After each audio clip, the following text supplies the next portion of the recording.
President Mahinda Rajapaksa held bilateral talks of mutual interest with the Cuban President Raul Castro at the Cuban Revolution Palace in Havana. Discussions were centered on agriculture, trade, health, education and sport fields. President Rajapaksa paid floral tribute at the Jose Marti Memorial and Cuban Revolution Square yesterday. The president paid floral tribute at the memorial. Jose Marti is considered as the national hero who fought to rescue Cuba from the Spanish imperialism. The president also visited the Jose Marti Museum in Havana. Cuban technology is to be obtained to develop coconut industry in Sri Lanka. Programs of exchanging technical know-how on the agreement were signed between the Coconut Development Ministry of Sri Lanka and the Agriculture Ministry of Cuba. The Sri Lankan president will pay an observation visit to the Biotechnology Center in Cuba tomorrow. And in other news, Anti-Mosquito National Month has been declared with the aim of combating dengue disease spreading rapidly to high epidemic proportions. The Health Ministry says that 15,243 dengue patients had been reported since January 2012. 74 patients have died of the disease. 11,423 dengue patients were reported during the first 6 months of last year. Of them, 82 died. The number of patients has increased during the first half of this year compared to statistics of the same period last year. However, there was a decline in the number of deaths due to the expansion of medical treatment and the improvement of hospital facilities.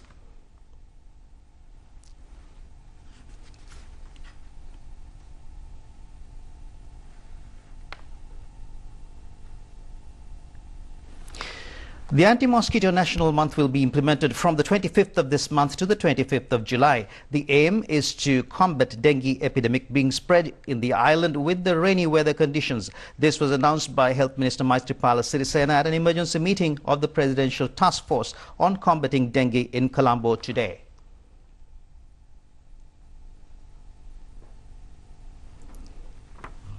Measures will be taken to identify as to whether all state institutions make their contributions towards combating the mosquito menace. People, along with politicians, will conduct programs aimed at combating dengue at field level. Activities of microbiology research teams will be further strengthened. Separate wards will be set up in hospitals for dengue patients. The police and 3 armed forces will implement programs of combating mosquito menace, visiting house to house. Minister Maithripala Sirisena noted that several state institutions have failed to appoint committees to combat dengue in accordance with the circular issued by the Presidential Secretary. The minister said that only 9 ministries out of the 45 line ministries have set up these committees at institution level. Some ministries completely ignored this circular. 4 out of 90 departments in the island have taken measures to set up these committees. 1 authority out of 33 authorities has followed the circular to set up anti-dengue committees. 1 out of 30 statutory boards has set up a committee abiding by the circular. 1 committee each was established in 21 commissions and 24 corporations, and 6 committees were set up out of 142 state institutions. Minister Maithripala Sirisena said that all state institutions should be united to set up committees to combat dengue to save lives of innocent people. Well, the number of cancer and diabetic patients in the island increases by 25% per annum. A specialist doctor said that the main reason for this was bad food habits. This was confirmed by observations conducted during the past 2 years. 10,000 new patients are visiting the Maharagama National Cancer Institute annually for treatment. This number has increased to 12,500 during the past 2 years. 6,400 cancer patients were reported during the past 6 months. 1,350 deaths were reported last year.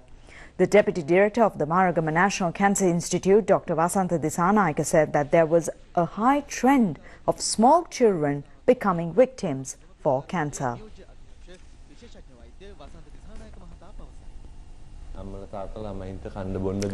He said that most parents were used in giving artificial food drinks with coloring and of course food items like sausages.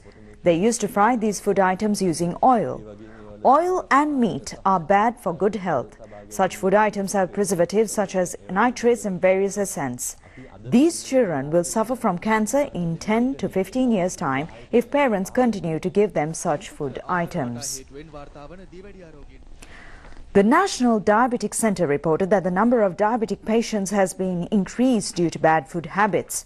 Around 700 persons will have to undergo food amputations due to diabetics. The latest research revealed that at least 1 person out of 4 is suffering from diabetes. Specialist Dr. Vasanthi Dissanayake pointed out that this situation could be prevented by providing children with a balanced and nutritious diet regularly. Dr. Dissanayake pointed out that children's food should be balanced, one with more fiber. They should be given vegetables, fruits and green leaves for their diet. It is bad to give them colored drinks. They should be given hot water instead of such artificial drinks. And on related lines, the 2011 World Bank report revealed that 14 million people will die due to non-communicable diseases in the next 10 years in South Asian region. This was revealed at a training workshop held in Colombo today. Heart ailments, diabetes, respiratory diseases and mental disorders are among non-communicable diseases. According to international research, around 44 million people worldwide will die of non-communicable diseases in the next 10 years. The main reasons for such diseases are smoking, bad food habits, liquor consumption, less exercise and stress, as well as high workload. The world focuses attention on high-level research aimed at prevention and controlling non-communicable diseases. This training workshop was organized by ASAND organization in Colombo today. Minister Maithripala Sirisena and Deputy Minister Lalit Dissanayake were present.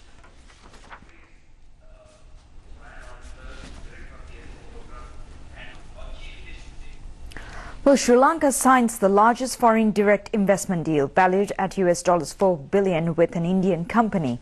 It was signed by the Board of Investment of Sri Lanka Gateway Industries Private Limited recently. Gateway Industries will oversee operation and management of a special industrial zone for heavy industries in Trincomalee district. Under the plan, a series of infrastructure facilities will be built for the project. This will include a deep water jetty, a bulk commodities terminal, a power plant and a host of other heavy industries and complementary industries. The project is expected to create more than 5,000 direct employment opportunities and over 20,000 indirect employment opportunities. Stay with us. News on Olympics coming up next.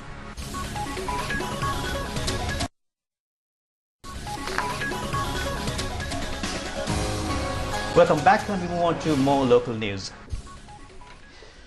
The Colombo Commercial High Court today fixed dates for a permanent interim injunction restraining the telecasting of 2012 Olympic Games by any television channel other than Sri Lanka Rupavahini Corporation, as it has the exclusive telecasting rights. The case will be taken up for hearing on the 6th of July. The court also ordered the Asia Pacific Broadcasting Union to file objections against the petition if there are any before the 29th of this month.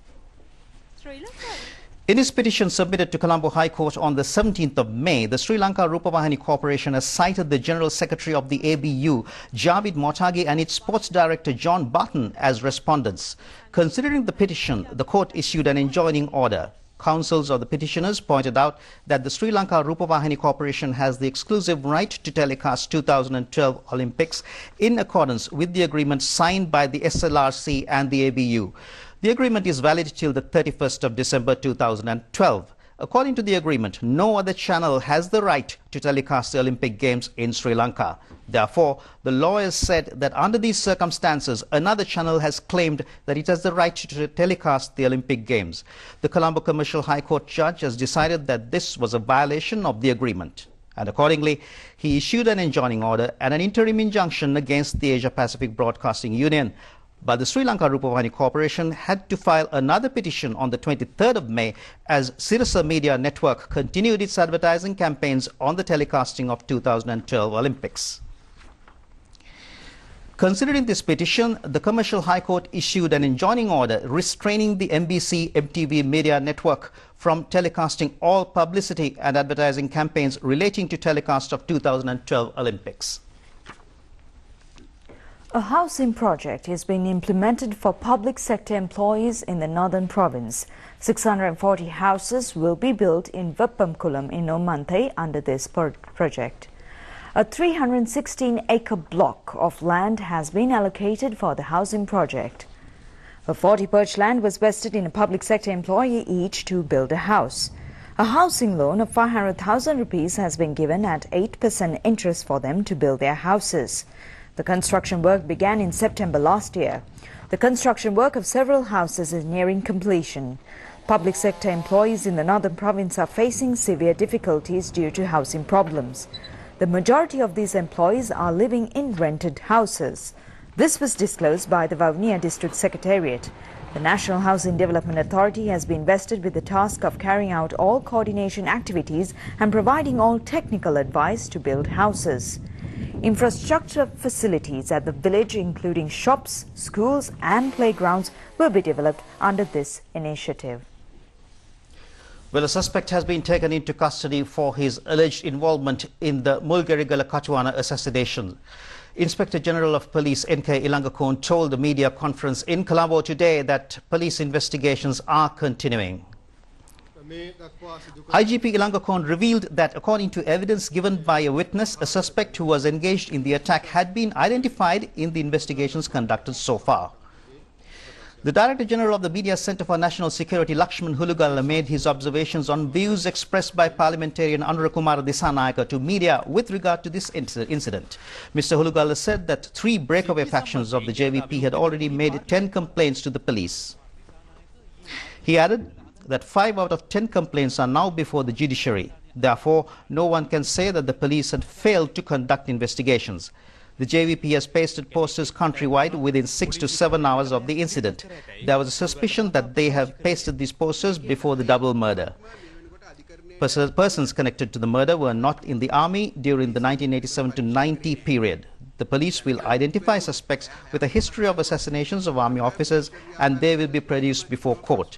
The court will decide as to whether these people had committed this crime or not. The police and judiciary are independent. Therefore, no one, including MP Anurakumara Dissanayaka or any other person, can decide as to who was responsible for the double murder, he said.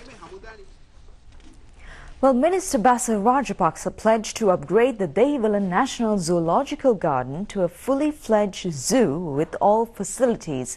Zoological gardens will be set up in Pinnavala and Ridiyagama areas. The construction work of the Pinnavala Zoo and the Ridiyagama Safari Park has already been launched. Minister Bassel Rajapaksa made this disclosure when he addressed a ceremony at the Dehivalan National Zoological Gardens recently.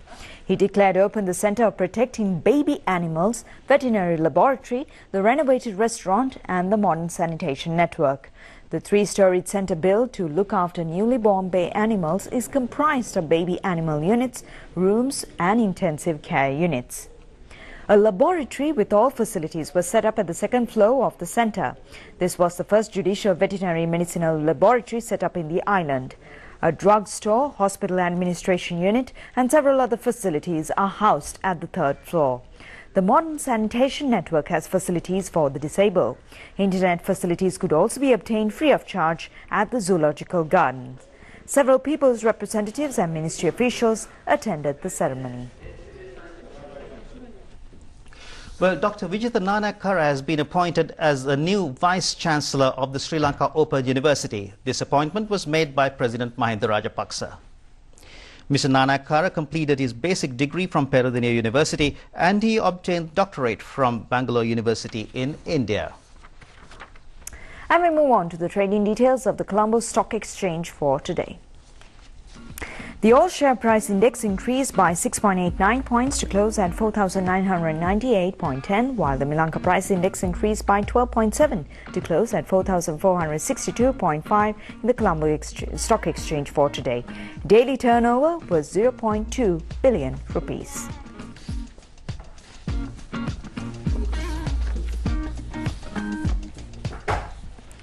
News overseas coming up next.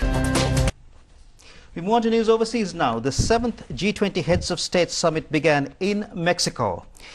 World's leading heads of state, including US President Barack Obama and Chinese President Hu Jintao, have already arrived in Los Cabos in Mexico.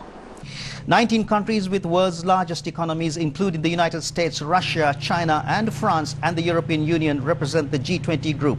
These countries represent 80% of the world economy. Finance ministers and central bank governors of member countries constantly exchange views on economic development.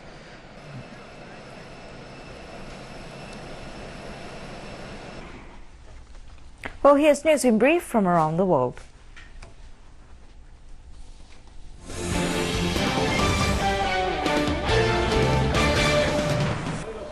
World leaders have welcomed the narrow election victory of the Greece's broadly pro-bailout New Democracy Party. The Syriza party, which rejected the bailout terms and came a close second, said it would lead the opposition.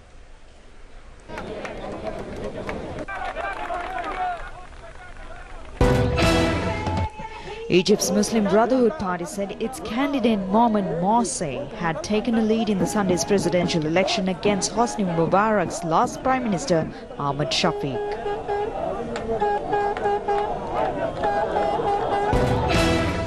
French President Francois Hollande's Socialist Party has won enough seats in parliamentary elections to form an absolute majority. With the final results still to be declared, the Socialists look set to win between 313 and 315 of the 577 seats in the National Assembly. Supporters China's Shenzhou 9 manned spacecraft successfully conducted an automatic docking with the orbiting Tianyong-1 lab module today. China's astronauts will enter the orbiting Tianyong-1 at 1722 after the atomic docking Shenzhou 9 spacecraft.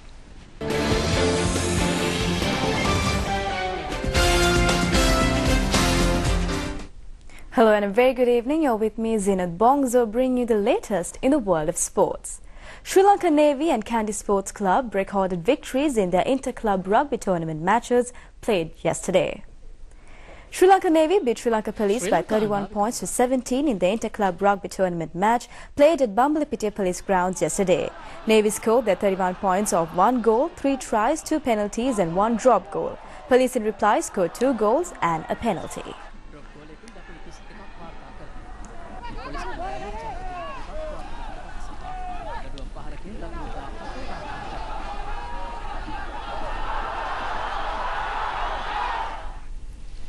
Well, with news from rugby, we wrap up today's bulletin of ru10 News. It was a pleasure having you with us. Good night.